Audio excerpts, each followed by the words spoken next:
November the 14th, 2015. A brutal wake-up for France. After attacks in Paris and its outskirts, much of the capital is shut down. The streets are empty. Police and army patrol.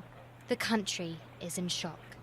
1 year on, having endured more terror attacks along the way, French people are refusing to give in to fear. But some things are easier said than done. We're less trusting. We're more vigilant. I, for instance, never used to be careful to pay attention when a veiled woman passed by me. You walk into a cafe and or maybe concerts, football games, big gatherings. You can't not think about it. The attack on the Bataclan concert hall was very damaging for the concert industry. Ticket sales for live events were down 80% during the 2 following weeks.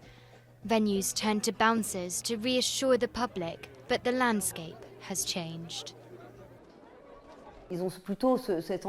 Now people prefer to go see big stars.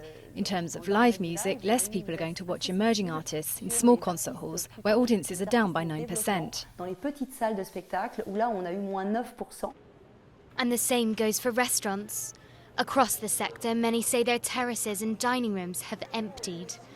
Even this summer, restaurants reported an 11% drop in business within Paris and a 6% drop across France.